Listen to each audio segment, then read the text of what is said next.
इंद्राला शाप दिला इंद्रा तुला भयंकर दुःख भोगावं लागेल. इंद्राला श्राप लागला कृष्णाचा आणि इंद्र वेड्या पिशासारखा असणारा इंद्र फिरू लागला. सारखा उद्विग्न अवस्थेमध्ये असणारा हा इंद्र फिरू लागला. इंद्रानं स्वर्ग सोडला. त्याला कुठल्याही गोष्टीची स्थिती राहिली नाही, भान राहिली नाही. आपण काय करतो हे कळून झाले. एवढी असतं त्याची असणारी वाईट अवस्था झाली. इंद्र भीती वाटायला लागली इंद्राला. आणि अशा स्थितीमध्ये इंद्र स्वर्ग सोडून गेला. आणि पहिल्यासारखं इंद्र एका कमळामध्ये गुप्त रूपाने लपून बसला. कधी ती ब्रह्महत्या येते, कधी मला मारते, अशी अवस्था काही झाली. सगळ्या देवांनी शोध घेतला, तर इंद्राचा शोध काही लागतच नव्हता. इंद्र सापडायला तयार नाही. म्हणून सगळ्या देवता एकत्र झाल्या आणि पृथ्वीवर एक नहुष नावाचा राजा होता. ह्या नहुषाला स्वर्गाचं राज्य दिलं. नहुष राजा स्वर्गाधिपती झाला. त्या नहुष राजाला जोपर्यंत पृथ्वीवर राज्य होतं तोपर्यंत अगदी आनंदित होता. नहुषाला स्वर्ग प्राप्त झाला की नहुषाला गर्व चढला महाराज. जोपर्यंत आपल्याकडे काही गोष्टी अनुकूल नसतात तोपर्यंत काही लोकांना आणि साधारण जातात. एखादी अत्यंत गरीब परिस्थिती कोणाची असावी, एखाद्याला जाण असते गरिबीची, ज्यानं गरिबी भोगली आहे त्याला गरिबीची जाण असते.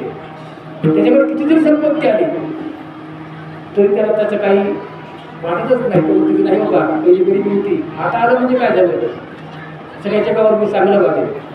तो कधी वाईट वागत नाही. पण मुळातच विषय, ज्यांच्याकडे भरपूर काही जणांच्या काही जणांकडे संपत्ती आहे, संपत्तीवाले सुद्धा असे भरपूर येतात की त्यांच्याकडे त्यांना काही ते काही वाईट मार्गात चालत नाही. पण काही असतात तामसी लोक तिचे संपत्ती देऊन पाहतो, त्याचा विनियोग तो कसा करतो एवढंच काय. प्रत्येक गोष्ट परमात्मा देऊन पाहतो प्रत्येकाला. हा ह्या गोष्टीचा विनियोग कसा करतो, योग्य विनियोग केला तर त्याला पुन्हा भरभरून देतो. परंतु काही लोकांना गर्व काय असा असतो की ते उतरून वाचून वागतात. त्यांना कळतच नाही आपण काय करतो, काय वागतो, काही नाही. ते काही नसलं तरी काय त्यांना गर्व असते आपापल्या स्वतःचा आहे की कुठल्या प्रकारचा गर्व असते की काय माहित नाही. असो नहुष राजाला आणि जोपर्यंत आणि खाली होता भूमीवर होता राज्य करता तो पण चांगला होता मला. पण स्वर्गाधिपती झाला नहुष की नहुषाला आणि गर्व चढला. तो म्हणाला मला स्वर्गाचं राज्य भेटलं, मला हे पाहिजे, मला ते पाहिजे, मला अमुक पाहिजे, मला तमुक पाहिजे, सगळं आता माझंच आहे, आता काही नाही. सगळ्या आणि सगळीकडे आपापल्या नजरेने पाहू लागला आणि त्यावेळेस त्याच्या मनामध्ये एक वाईट बुद्धी झाली. चांगली बुद्धी झाली माणसाला हरकत नाही. हरिबुद्धी जपे तो नर दुर्लभ. हरिबुद्धी माणसाला व्हावी, पण दुर्बुद्धी ते म्हणा कदा नको नाही. वाईट बुद्धी कोणाची होऊ नये बघा, वाईट बुद्धी कोणालाही होऊ नये. नहुषाला वाईट बुद्धी झाली. इंद्राची पत्नी, तिला इंद्राणी किंवा शची म्हणतात, आणि या शचीची अपेक्षा इंद्र आणि ह्या नहुषाने केली. आता ते मला मी इंद्र आहे ना, मग मी इंद्र म्हणल्यानंतर मग ह्या स्वर्गाचा अधिपती कोण आहे, मी इंद्र आहे. मग जी इंद्राचा जी पत्नी आहे, इंद्र तर इथं नाहीये, पण त्या जागेवर मी असणार बसतोय ना, मग हे स्वर्ग माझा, त्याचा स्वर्ग माझा म्हणजे मग ती इंद्राची बायको माझीच, असं होत असतंय का. त्या शचीची अपेक्षा केली की पाप बुद्धी नहुषाला आणि मनात आली. वाईट भावना निर्माण झाली. जेव्हा ही गोष्ट शचीला कळाली की नहुष माझ्या मी अपेक्षा करतोय, त्यावेळेस तिनं आणि देवगुरु जे बृहस्पती आहेत त्यांच्याकडे गेली. देवगुरु बृहस्पतीला साष्टांग नमस्कार केला. महाराज, नहुष असताना आणि वाईट प्रवृत्तीचा आता ह्यातून मी आणि वाचण्याकरता मी काय करावं मला सांगा. महाराज मला असताना येत नाही, ह्यातून मार्ग सांगा. त्यावेळेस बृहस्पती मुनी म्हणायला लागले, शची ह्याला एकच विषय, ते म्हणजे अश्वमेध यज्ञ करावे लागतील. किती करावं लागतं? 10 अश्वमेध यज्ञ करावं लागते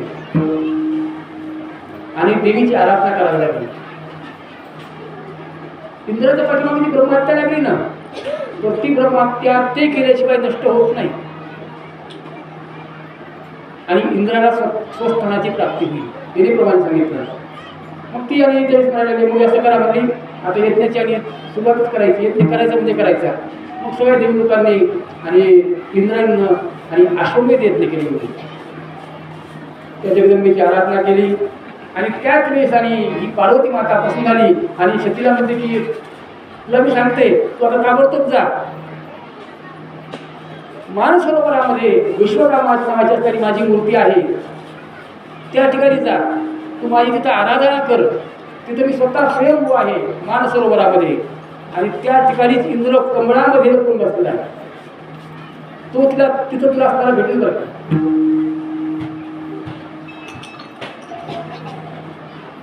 येण्याप्रमाणे त्या देवीने सांगितलं. तोपर्यंत ह्या नहुषाला मोहवशामध्ये ह्याच टाकते मी. हे जी मायादाळी जी संपत्ती वगैरे आहे त्या मोहवशात मी त्याला टाकतो तोपर्यंत. परंतु नहुष आणि तोच असणारा विचार करू लागला. नहुष सारखा त्या आपल्या त्या द्रव्याकडेच पाहू लागला. तिथं संपत्ती किती, काय काही नाही, संग्रह किती, काही नाही, त्यात तो अडकला. इकडे इंद्राणी मानसरोवर आली आणि इंद्राणीला त्या ठिकाणी मणिद्वीपामध्ये शचीला त्या ठिकाणी ते देवीचं मंदिर दिसलं. तिनं त्याने त्या ठिकाणी त्या देवीची आराधना केली. मणिद्वीपामध्ये भगवद्गीतेचं पूजन केलं. इकडं मात्र ह्या नहुषाला भयंकर अहंकार झाला आणि तो आत्ता म्हणल्याप्रमाणे त्याला काहीच कळायला मार्ग नाही.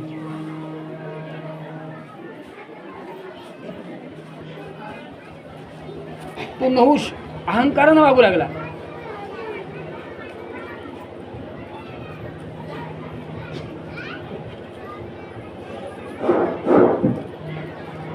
हा नहुष अत्यंत अहंकारानं वागू लागला. एके दिवशी तर त्याने एवढा असणारा अहंकार इतका केला त्याच्या मनात ती शची बसली होती. मला त्या शचीबरोबर लग्न करायचंय आणि जगात जे कोणी काही करून दाखवलं नाही ते मला करून दाखवायचे. आता पहा मला मी काय करतो ते. आतापर्यंत असं कोणीच केलं नाही, ते मी करून दाखवतो. त्याच्या मनामध्ये असणारे ह्याला विषयाला लंपट झाला तो आणि तो नहुष रथ सजीवला, रथ तयार केला. ह्या रथातच बसून असणाऱ्या शचीला घेऊन येतो मी ताबडतोब आत्ता म्हणून रथ तयार केला. रथाला घोडे शोधायचे होते पण त्यानं सांगितलं मला नाही, रथाला घोडे नाही, आता सगळं माझ्या हातात ताब्यात आहे सगळं पूर्ण. आणि त्यानं ऋषीला बोलवलं आणि ऋषीला घोड्याला तुला म्हणताय. त्या दिवशी मनात अशी बुद्धी सुटली, त्याही समजायचे आपण सगळं संपलं. त्या दिवशी तुमच्या मनामध्ये देवाबद्दल, साधूबद्दल, संताबद्दल वाईट भावना निर्माण झाली. त्याही समजायचे की आपल्या पाठीमागं काळ लागलाय. घरामध्ये चांगल्या गोष्टी असताना माणसाला वाईट बुद्धी सुटली, कोणाबद्दल वाईट भावना निर्माण झाली तर 100% समजायचं की तुमचा पुढचा काळ 100% घातक आहे. सगळ्या गोष्टी चांगल्या असताना आपल्या दारासमोर साधू संत जात आहेत आणि तर कोणी दुसरी बोलत आहेत त्यांना, पण आपण विनाकारण समोर होतो आणि त्यांचा अपमान करतो. 100% समजायचं की आपल्या घरात संकट आहे. कारण का महाराज सांगितलंय कोण्याही जीवाचा न घडवत्सर. मनामध्ये द्वेष भावना कशाबद्दल येऊ नये. आणि हाच प्रकार ह्या नहुषाला घडला. क्षण ऋषी असणारे लावले प्रकार झाला. त्याच्यामध्ये अगस्त्य ऋषी सुद्धा होते. अगस्त्य मुनी सुद्धा होते आणि रथ निघाला पुढे. नहुष हा बसला आणि त्या रथामध्ये आणि चला मला रथ सोडल्या समोर.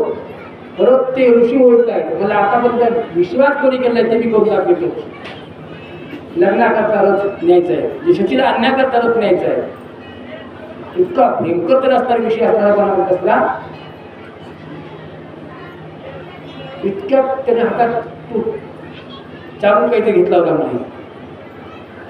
चला चला लवकर चला, मला समोर चलायचे. आणि अगस्त्य मुनी समोर होते रथाच्या.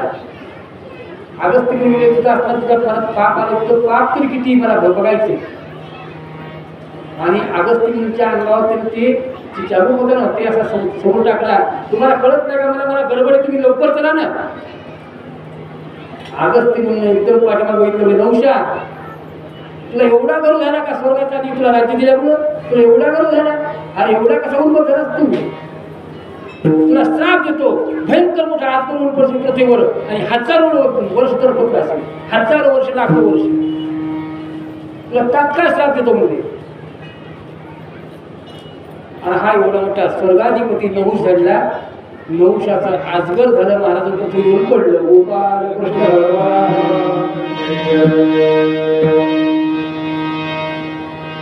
नहुषाचा अहंकारही संपला, सगळं संपलं. हा एवढा मोठा नहुष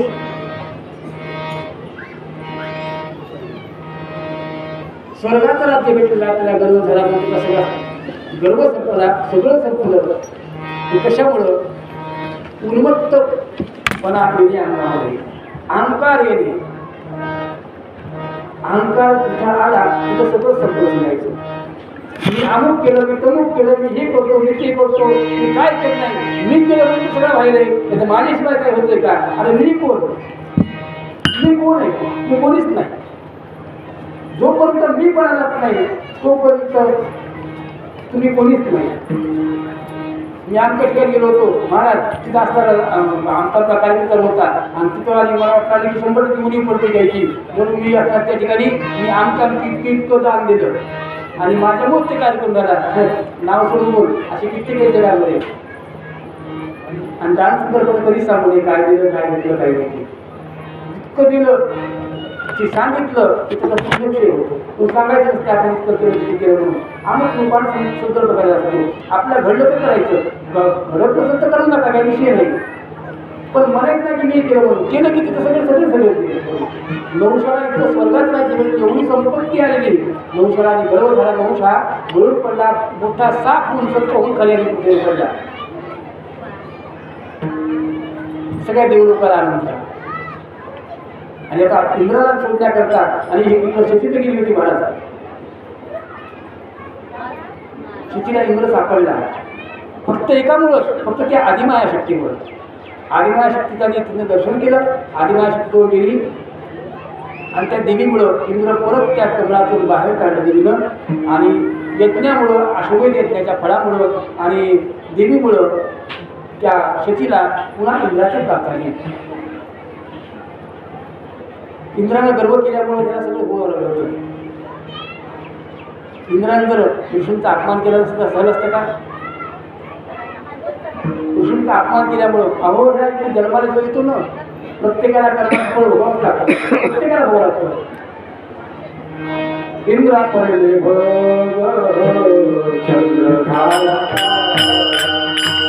इंद्रा पडले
महाराज इंद्राच असणार कर्म लागलं.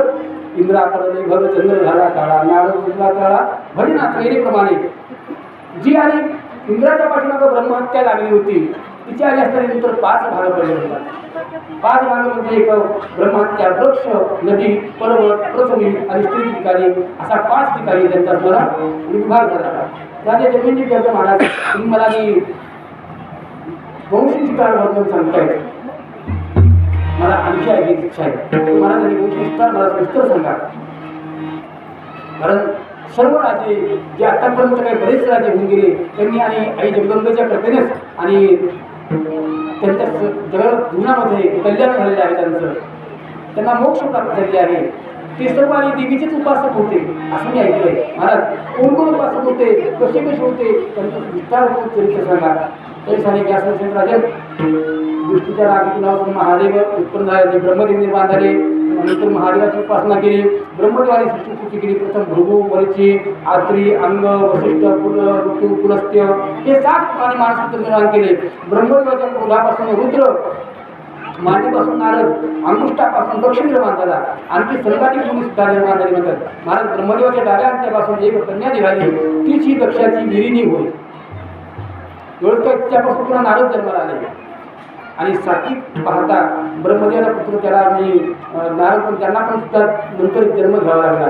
अनेक जन्म त्यांना सुद्धा घ्यावे लागले. हिचं कारण असतंय माझा जन्म घ्यावाच लागला.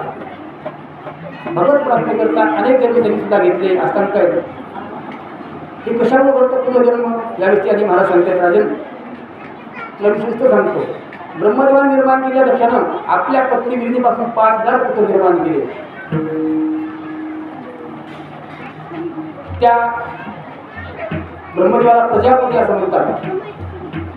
नारदाला देवीची असताना जन्म झाली त्यांनी 5000 ह्या मुलांना सुद्धा 5,50,000 मुलांना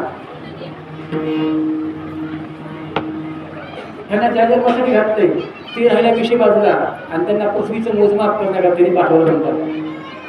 आणि नंतर प्रजा निर्माण करण्याकरता आणि सांगितलं.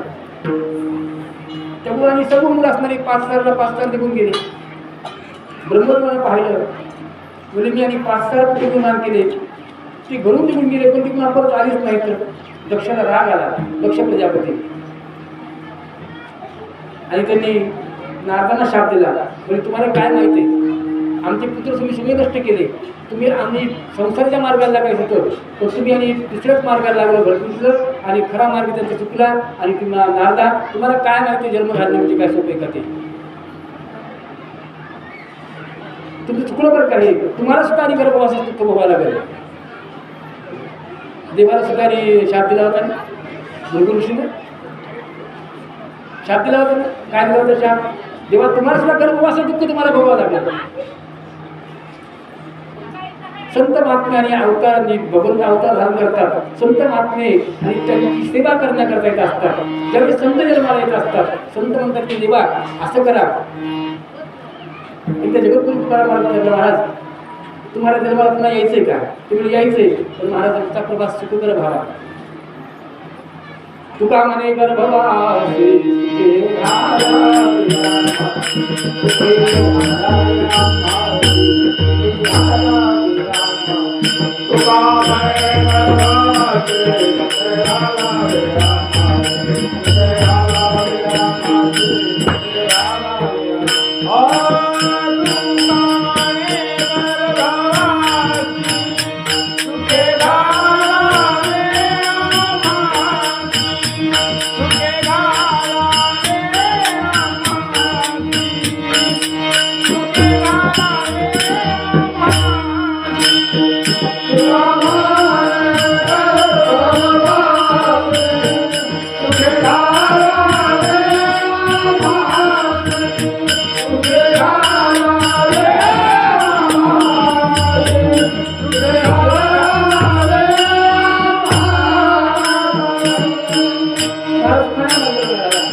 शाप दिला दक्षानं दक्ष प्रजापतीनं तुम्हाला सुद्धा जन्माला यावं लागेल. तुम्हाला गर्भवासात दुःख भोगावं नारदा म्हणून विरिणीच्या पोटी असणारी नारदाला पुन्हा जन्म घ्यावा लागला.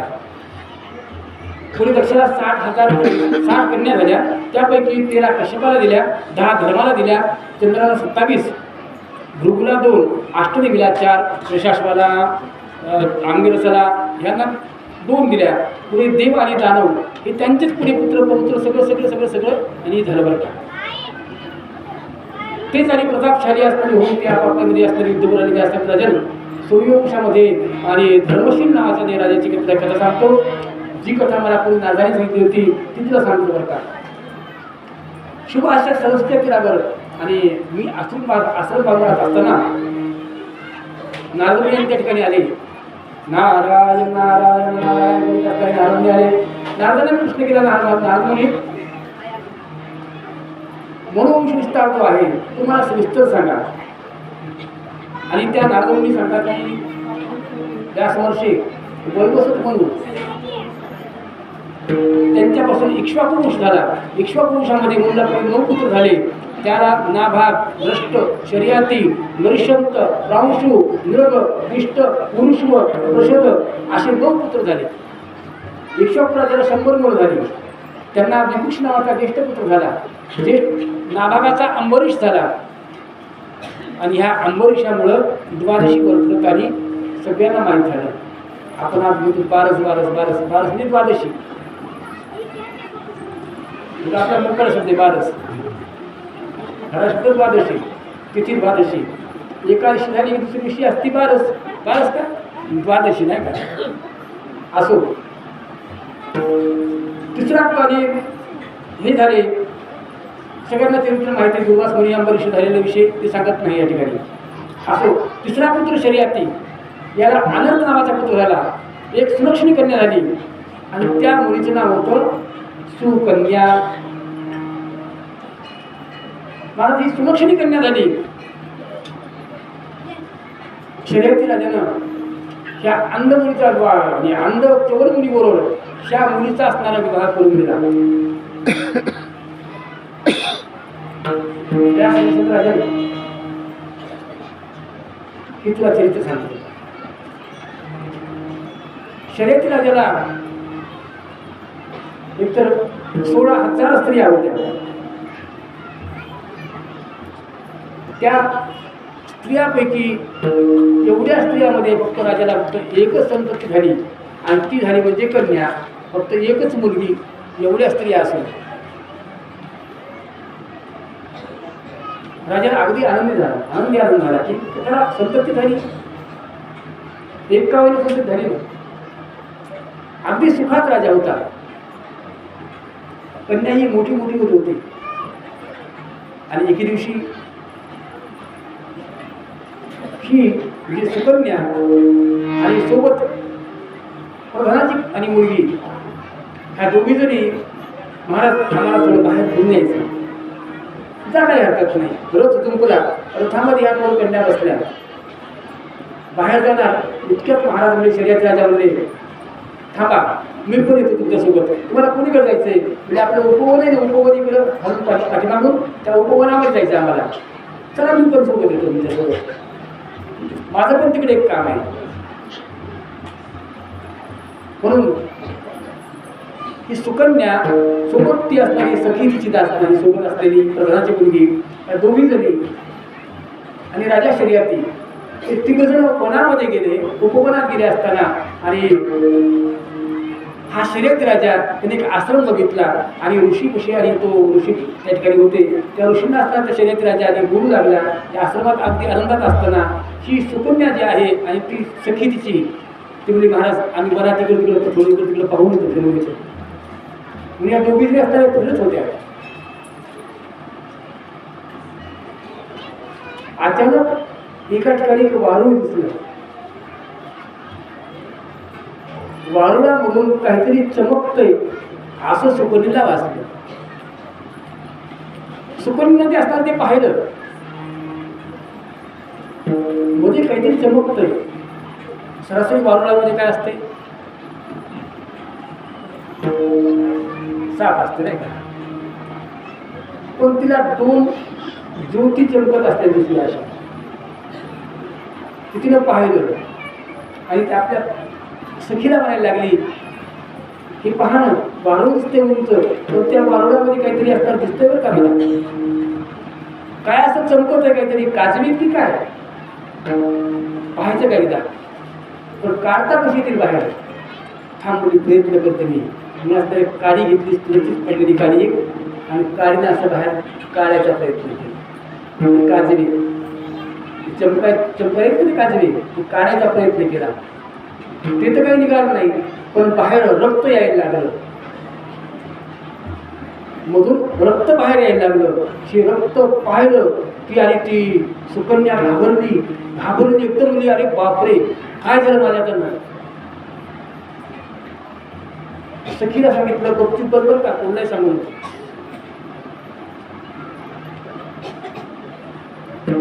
एक प्रमाण आहे, अंतरीचे धावे स्वभावे बाहेरी धरिताही परी आवडेना. दृष्टांत सांगाल तुम्हाला, दृष्टांत. माणसाला मनात किती लपून ठेवायचा प्रयत्न केला, पण चोरी केलेली उघडी पडत असते. किती काही लपून ठेवा, किती काही करा, नाही चोरी माणूस सांगत का, सांगायची गरज नाही, 100% उघडी पडते. कशी पडते प्रमाणात हे अंतरीची धावे स्वभाव लागेल. एका बाईनं समोर दळण टाकलं होतं, म्हणजे 4 पायऱ्या दळण असं म्हटलं, मोजून ज्वारी 4 पायऱ्या ज्वारी मोजून दळण आणायचे, पुन्हा अंगणामध्ये टाकली वाळत असली ज्वारी. आता ते दळण म्हणजे निसून हे करायचे, आपल्याला पापड एकूण करायचं म्हणून पाण्यातून काढली, बाहेर टाकली, अशी वाळत टाकली ज्वारी, अशी ज्वारी वाळायली 4 पायऱ्या. नेमकं तिनं कुलूप लावलं होतं घराला, चला म्हणजे शेतातून कोणतं भाडा घेऊन यावं, ज्वारी अशी बाहेर टाकलेली. म्हणून शेतातून म्हणजे काही आपल्याला सरपण काय आणायचं म्हणून ती शेताकडे गेली, आणि शेताकडून यायची. ह्या वेळेमध्ये एक शेजारी जी होती ना बाई, शेजारीन, तिनं बघितलं बाहेर गळून दिसलं, तिनं बघितलं म्हणजे गेली कुलूप लावून. आता ही म्हणजे की 2 तास तरी येत नाही, किती 2 तास. तिला काय करणार आहे म्हणजे कोणती आपण तुरी काय ज्वारी काढून होते,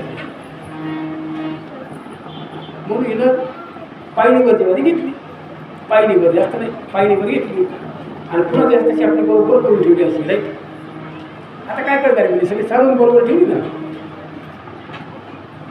ती शेतातून आली, तिनं आल्याला बघितलं दळण गोळा केली ज्वारी, तिने मोजली घरात आणून, मोजून 3च पायऱ्या भरली ज्वारी. म्हणजे मी स्वतः 4 पायऱ्या ठेवली होती, आणि 3 पायऱ्या कसं काय ज्वारी झाली. 4 पायऱ्या असायला पाहिजे, 100% कोणतरी घेतली. पण कोण घेतली असं आता कोणला पण म्हणायचं की ह्यानं घेतली, त्यानं घेतली, आमच्या घेतली, तमच्या घेतली, म्हणतात येत नाही. आता काय करावं म्हणजे, आता ज्वारी परत येईल कशी. बाहेर आली, आणि मोठ्यानं संध्याकाळी दिवस मावळला होता, आणि मोठ्यानं घर चालू केलं. कोण म्हणली माझी 3 पायऱ्या ज्वारी घेतली, 3 पायऱ्या ज्वारी घेतली, मोठमोठ्यानं घर चालू केला. तिला कळून गेला का म्हणली, मग एवढी तरी कशी ठेवली म्हणजे 2 पायऱ्याच. मग माझी जेवढी 5 पायऱ्या ज्वारी होती गेली, 3 पायऱ्या ज्वारी गेली म्हणजे 2च पायऱ्या शिल्लक आहे माझा होता. कोणी यायले काय झालं, 3 पायऱ्या ज्वारी गेली म्हणजे माझी. आणि हे नेमती किती पायरीवर, आणि मोठमोठ्या आणायला गेली, 3 पायऱ्या ज्वारी गेली, 3 पायऱ्या ज्वारी गेली. गडबडून तिला राग सोनं झालं नाही त्या बाईला. तुम्ही काय म्हणलीस, किती पायऱ्या ज्वारी गेली म्हणजे 3 पायऱ्या ज्वारी गेली. अगं पायरी परत दिली की म्हणजे 3 पायऱ्या पुढे दिली.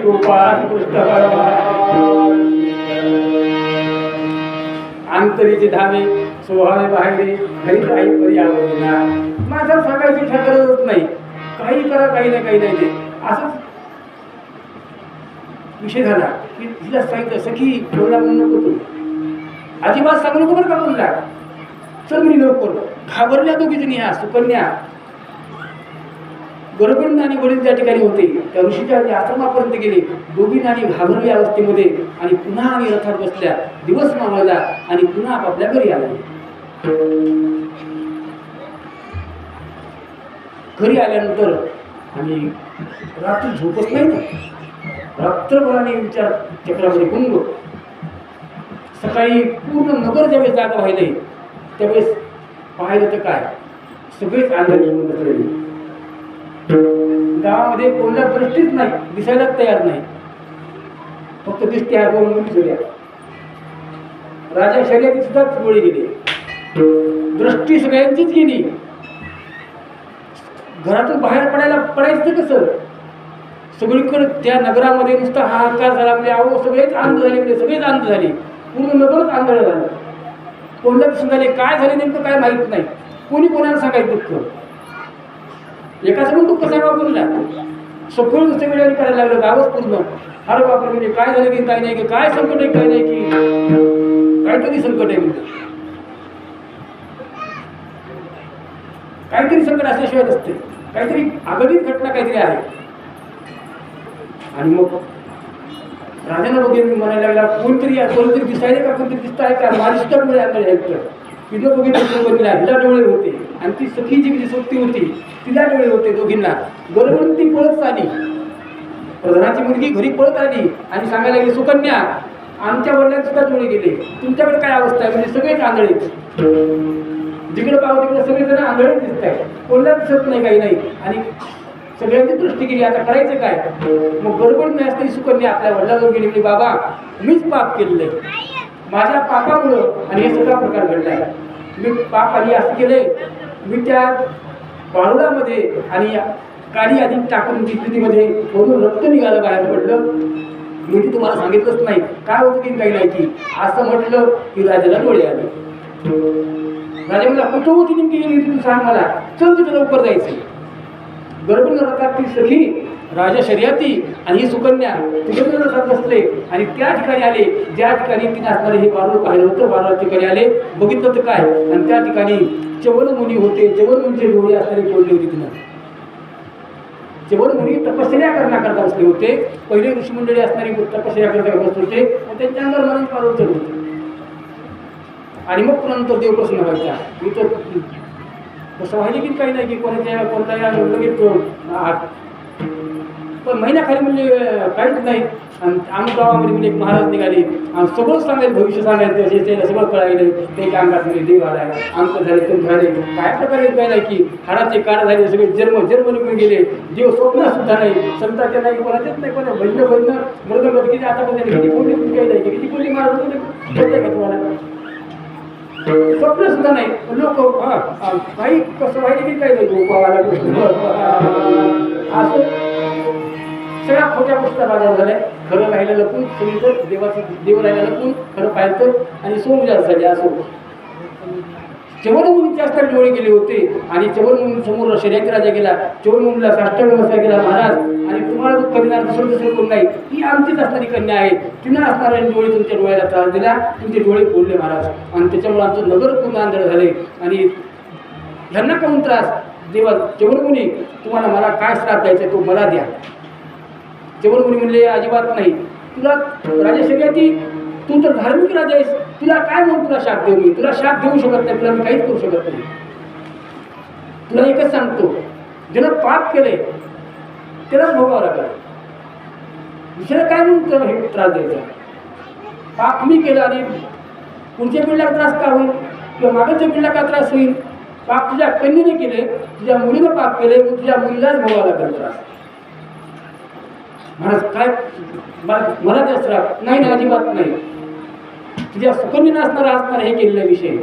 तर सुकन्येला मी सांगतो की तिला असणार माझ्यासोबत वनात राहावं लागलं आणि तिनं माझ्यावर विवाह करून राहावं. आता मला तर डोळे नाही, तर तिनं माझी सेवा करण्याकरता इथं राहावं. चल बोला तुझं काय म्हणते? शर्यतीला डोळ्यात पाणी आलं. सुकन्या ही अगदी आनंदामध्ये राहिलेली असताना, अगदी आनंदात राहिलेली सुकन्या, राजमहालात राहिलेली. सुकन्यानं पाहिलं, बाबाच्या डोळ्यात धारा दिसत आहेत. बाबा तुम्ही चिंता करू नका, ऋषीनं आणि मला श्राप दिला, म्हणजे मला राहण्यासाठी सांगता येईल ना, काही हरकत नाही बाबा, मी आणि त्याचं प्रायश्चित्त घ्यायला तयार आहे. माणसाने तुमच्या कर्माचं तुम्हाला प्रमाण तरी सांगतो, केले कर्म झाले, त्याची भोगा आले, उपजले गेले ते. अहो आपल्या कर्माचं फळ आपल्याला भोगावंच लागते. आता नाही तर नंतर नाही तर परवा, त्याच्यानंतर पुढे बरेच असणारे ह्या भागवतामध्ये भगवान चरित्र येतं. पूर्णवा राजा त्यानं पाप केलं होतं, असंच पाप केलं होतं आणि त्या पापासाठी आणि तो वाट पावला, त्यानं इतके प्राणी मारले होते, इतके बळी दिले होते त्या पूर्णवा राजाचं चरित्र आहे. याच्यामध्ये त्यानं जेवढं पाप केलं ते पाप दाखवण्याकरता एकदा असताना ह्यांनी देवाला दाखवलं, मला काय वाटतंय? नारदांनी हात धरला, राजा तू इतके पाप केलेस, जेवढे पाप केलेस तेवढे आकाशात वाट पाहिजे तर लागते. ती सारखी वाट पाहिजे की तू कधी येणार आहेस आणि कधी तुझा बदला घेऊन. घडी घडी काळ वाट याची पाहे, घडी घडी काळ वाट याची पाहे, घडी घडी काळ वाट याची पाहे, घडी घडी काळ वाट याची पाहे. आजुनी कीर्ती आहे अवतार, आजुनी कीर्ती आहे अवतार, आजुनी कीर्ती आहे अवतार, आई तुझे गाता आई तुझे गाता आजुनी कीर्ती आहे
चबरमुनीची सेवा करण्याकरता आणि ही सुकन्या हिचा विवाह आणि राजा शर्यतीनं लावून दिला आणि ही सुकन्या वनामध्ये आणि राहू लागली.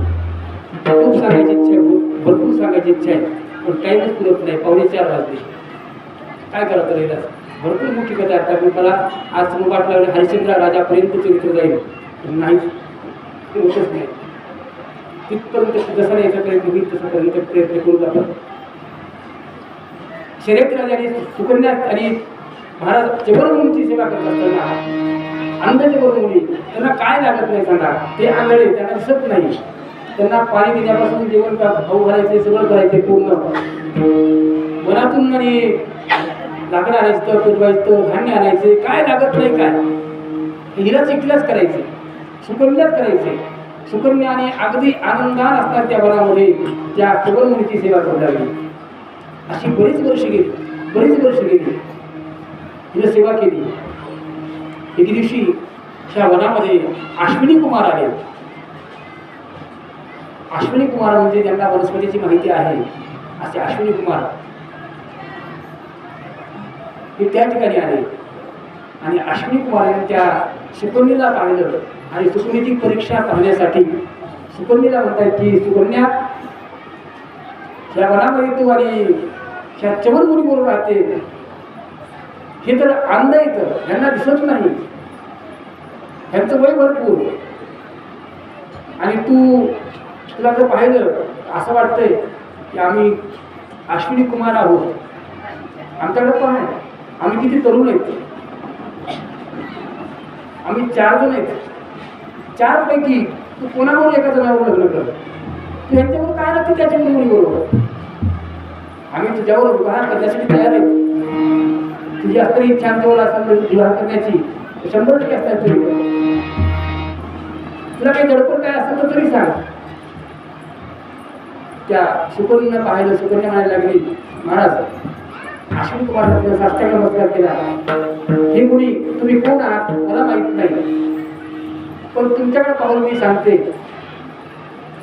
जसा पती असेल तसा अगदी सुंदर आहे. तो काळा दिसतो, गोरा दिसतो, आमते करतो, असं करतो, तसं करतो, ते काही मला विषय माहित नाही, पण जसा पती आहे तो अगदी सुंदर आहे. तो अंतःकरणापासून तो मी बनलेला आहे.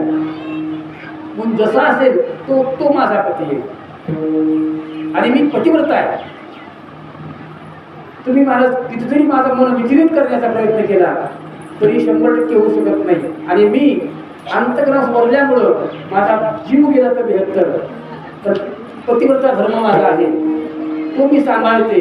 पण महाराज तुम्ही माझी परीक्षा पाहू नका, तुम्ही कोण असतात ते ताबडतोब निघून जा. अश्विनी कुमार म्हणतात की आणखी तू 3दा विचार कर, तू आमच्यापैकी कोणाबरोबर लग्न कर, मी तयार आहे, आम्ही तयार आहेत चौघेजण, तू फक्त शब्द बनव आणि तुला कुठल्याही गोष्टी पडणार नाहीत. आम्ही अश्विनी कुमार आहेत, आम्ही स्वर्गातले आहेत, आम्ही स्वर्गातले. स्वर्गामध्ये काय सुद्धा असतं तुला माहिती आहे का? तुला जी पाहिजे ती संपत्ती सगळ्या गोष्टी अनुकूल येतात. इथं काय वनामध्ये इथं फक्त आश्रम झोपडी इथं राहिला. आमच्याकडे पाहशील तर आमच्याकडे असणारं मोठमोठे महाल आहेत, त्या आणि महालामध्ये तू अगदी सुखानं राहशील.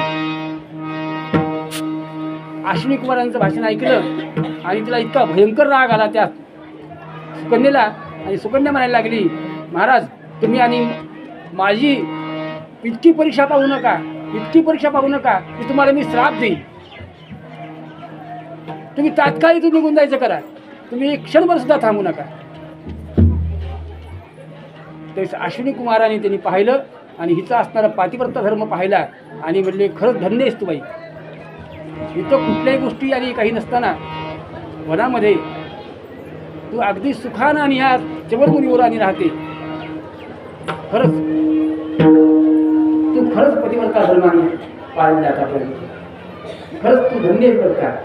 त्या अश्विनी कुमारांचा ह्या सुकन्याला साष्टांग नमस्कार केला, म्हणजे महाराज खरंच धन्य आहे.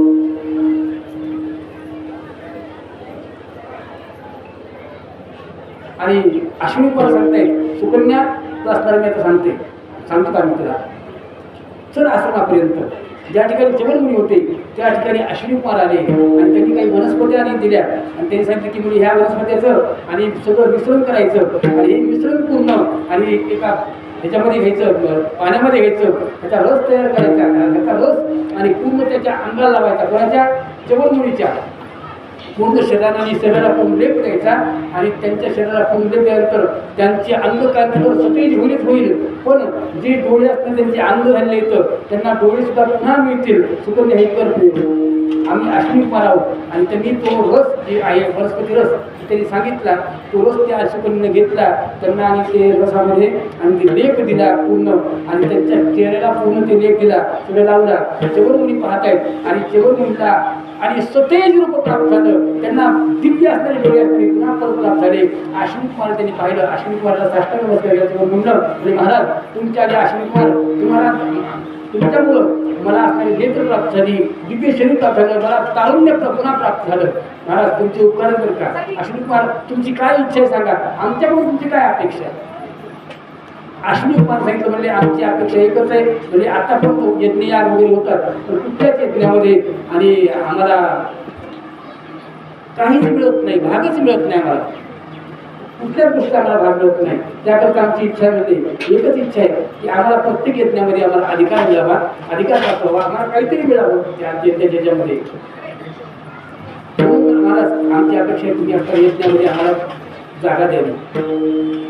मग त्यावेळेस आणि चवरमुनींना असणारा यज्ञ ठेवला आणि त्या यज्ञामध्ये अश्विनी कुमारला आणि एक भाग देण्यास कबूल केलं. त्यावेळेस बऱ्याच जणांनी आणि विरोध केला, पण चवरमुनीला काही हरकत नाही, म्हणजे 100% म्हणजे देणार म्हणजे देणार. त्यावेळेस मग त्या आणि देवांचं आणि चवरमुनींचं बऱ्याच प्रकारे असणारं भाषण झालं, वाद झाला आणि चवरमुनींच्या अंगावर असणारे अस्त्र फेकायला लागले देवांनी. आता चवरमुनीला वाचवण्याकरता चवरमुनी असणारे कोण होते, कोणाची उपासना करत होते चवरमुनी? इक्ष्वाकू वंशावळी, चंद्रवंशावळी, चंद्रवंश म्हणजे सूर्यवंश गेला कसा, याच्या पुढेच आता हे विषय. पण सांगायला वेळ नाही त्या पुढे सूर्यवंशी येत नाही आता आपण आज येतच नाही सूर्यवंशी काय करायचं असो. आणि मग चवन मुली आणि म्हणायला लागले अहो म्हणजे मी उपासना जी करतो ती उपासना करतो मी त्या जगदंबेची भगवतीची आणि तुम्ही मला मारतायत का तुम्ही मला मारू शकत नाहीस. त्यांनी शस्त्रांनावर सोडतायत त्याचे चवन मुनी असतात समोर बसले ध्यानस्थ बसले आणि जगदंबेचा धावा सुरू केला म्हणले. जगदंबे धावा केल्याबरोबर म्हणले असणारी ती प्रगट झाली आणि ती असणारी त्या चवन मुनी समोर आली. अनादि निर्गुण निर्गुण अनादि निर्गुण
सगळं काय केलं नवीन प्रकारचा नवरात्र केला सगळं केलं ब्रह्मास्त्र सोडलेला काम सोडला क्रोध सोडला लोभ सोडला सगळं सोडलं. आता काय शिल्लक राहिलं आता साजनी साजनी झाली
वेळेप्रमाणे महाराज सांगतात की सगळं आणि विकल्प नव्हता होईला सगळं काम होईल हे होईल काम केला मोकळा मार्ग सोडून. आता मार्ग कुठला आहे? मार्ग म्हणजे भक्ती मार्ग. भक्ती मार्गामध्ये सगळं काय संपलं? भक्ती मार्गात आलं की सगळं संपलं. पाठीमागचं काम गेला, मोह गेला, सगळं गेलं, मोह गेला, माया गेली, सगळं निघालं. आता हे सगळं सोडलं. आता जायचं ते वापस पण जायचं कसं? आणि जोगा घेऊन जायचं. जोगा म्हणजे काय? तर भक्ती घेऊन जायचं. भक्तीविषयी भक्ती घेऊन जायचं. भक्ती देवाला समर्पण करायची. कशी करायची? आई साजोगा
चवन मुली घालू नका, अजिबात घालू नका. मी तुम्हाला तुमच्या समोर आहे म्हणून देवांनी समोर पाहिलं. देवी दिसली की सगळ्यांनी साष्टांग नमस्कार केला. माता समोर प्रगट झाली. सगळे लोक की माते तुम्ही प्रगट झाला. आता काही नाही, युद्ध संपलं. आणि अश्विनी कुमारला मग जेवण मुलं विचारलं मला तुमचं काय म्हणणं आहे? म्हणजे काहीच नाही, मी अधिकार दिला अश्विनी कुमारला. मग आमचं म्हणणं असं एवढं की अश्विनी कुमारला यज्ञाचा भाग काहीतरी द्यायला पाहिजे. चांगलं म्हणलं, तुमचं काय वाईट नाही.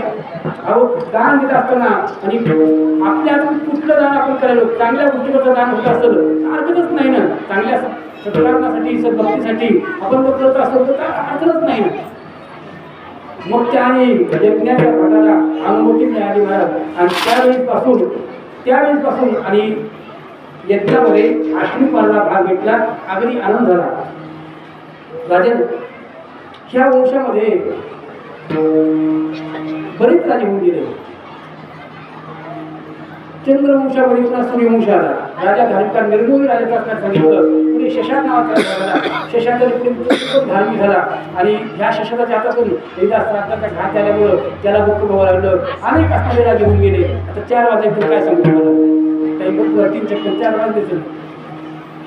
धर्म तत्पर असणारे असले राजे होऊन गेले. एवढंच काय, ह्या राजामध्ये याच्यामध्ये शशाक नावाचा ककुस्थ नावाचा राजा झाला. शशाक मृत्यू पावल्यानंतर पुढे ह्याच्यामध्ये कुरुंदे असणारं त्याचं आख्यान सांगितलं.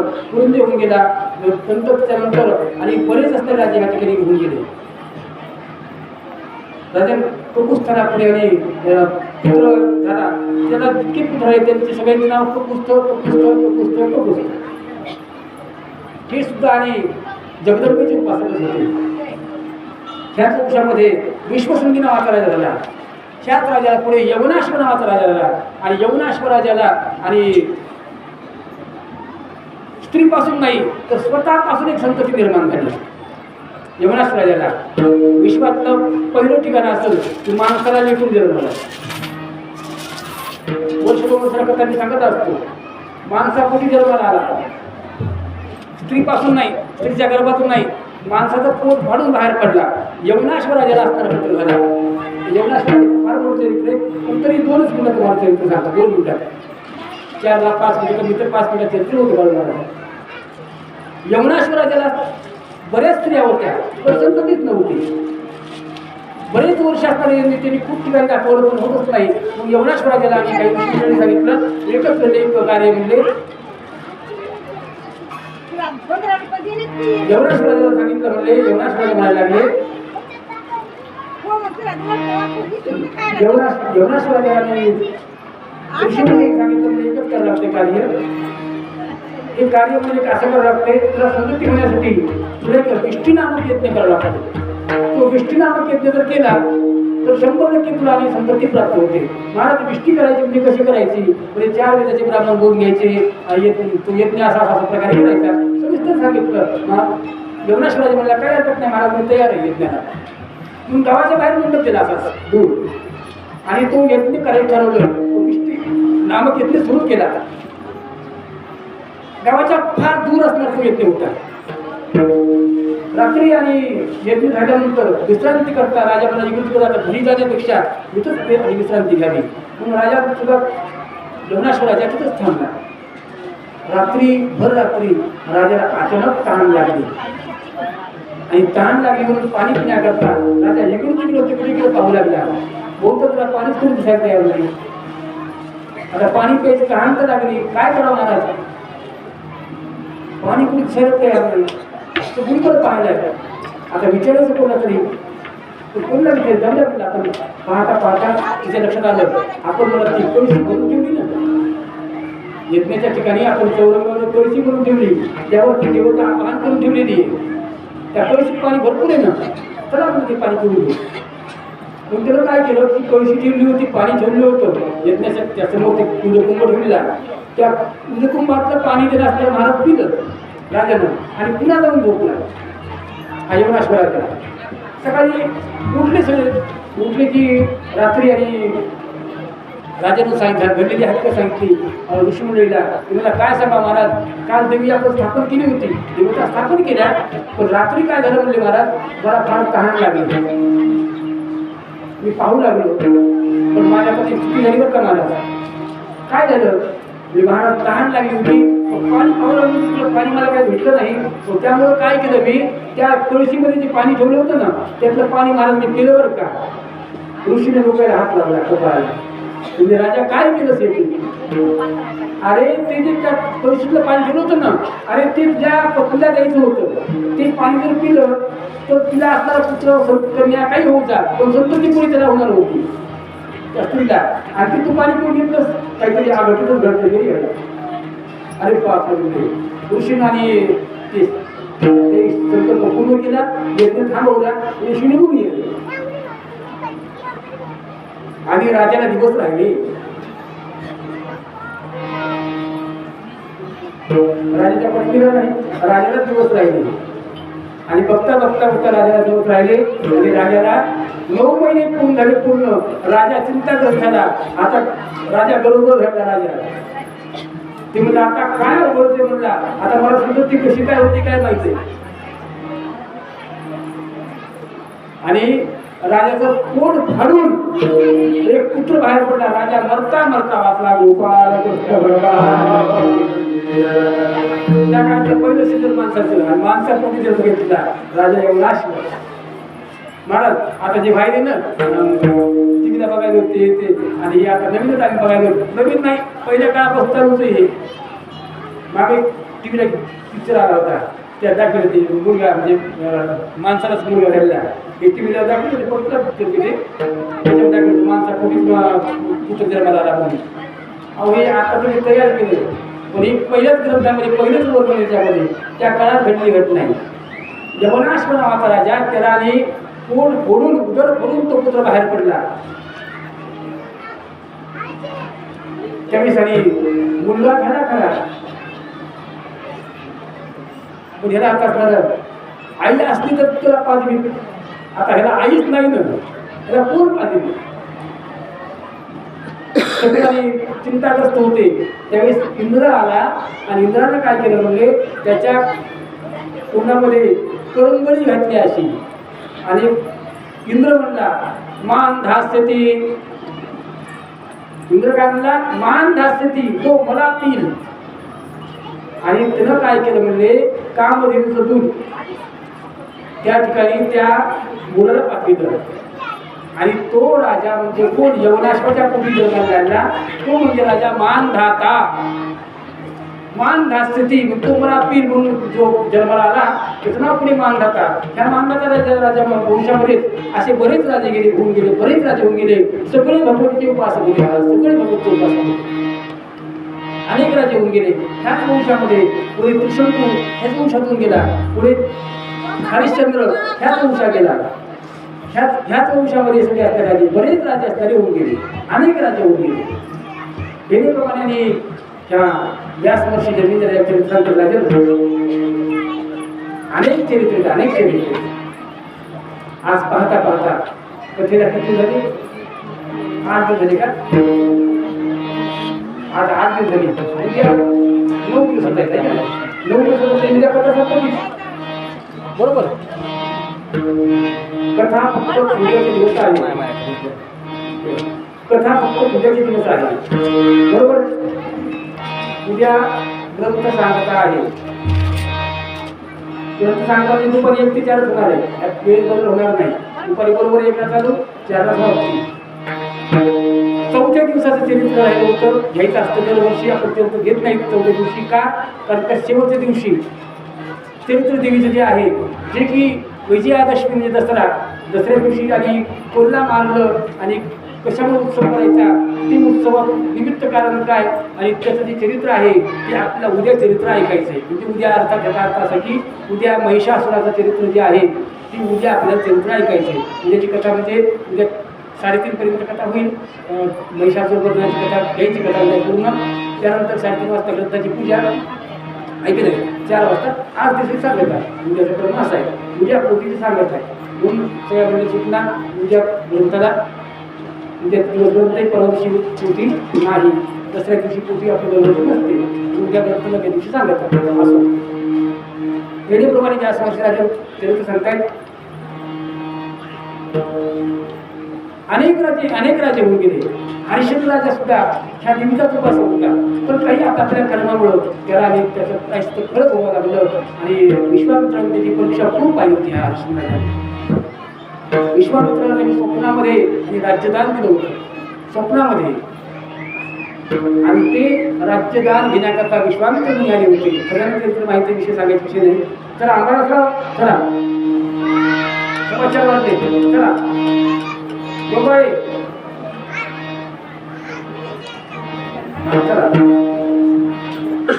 सगळ्यांना चरित्र माहिती आहे. विश्वामित्राला आणि त्यांनी स्वप्नामध्ये सांगितलं होतं. स्वप्नामध्ये राज्यदान दिलं होतं. विश्वामित्र दुसऱ्या दिवशी आले की राजापाशी, हरिश्चंद्रापाशी, राजा तुम्हाला दान दिलंच ना तर ते राज्य दिलंच ना मला तू स्वप्नामध्ये. हो महाराज. चल मग मला राज्य देऊन टाक. आणखी काय दिलंस? म्हणजे तुम्हाला सोनं द्यायचं बोलले. 3.5 भार स्वप्नामध्ये 3.5 भार सोनं देऊ तुम्हाला. राजा चल हे अंगातले कपडे काढ, लवकर काढ. हे कपडे माझे. तू ह्या राज्यातलाच ना, चल अंगावरचे कपडे सुद्धा दे आम्हाला. ह्या हरिश्चंद्राच्या अंगावर बोलकरून दिसायला लावले. अंगावरचे कपडे सुद्धा काढून घेतले. चल राजा, चल नगराच्या बाहेर जाईल. मी राजा इतर त्याला. राजन 3.5 भार सोडून गेलं मला. महाराज आता माझं उपाय शिल्लक आहे. तर जा मग कामाला.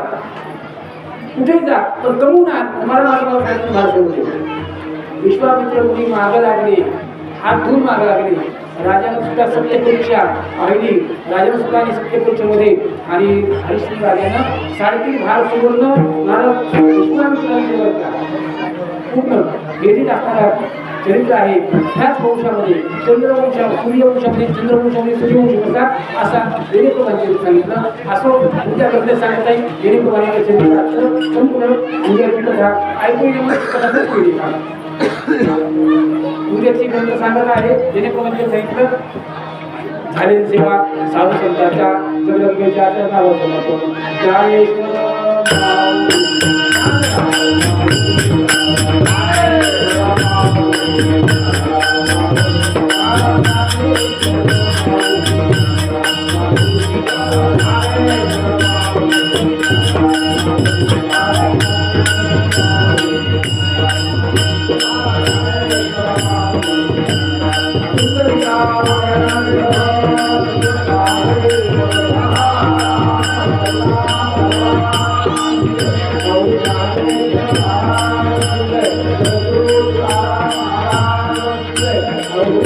Thank you.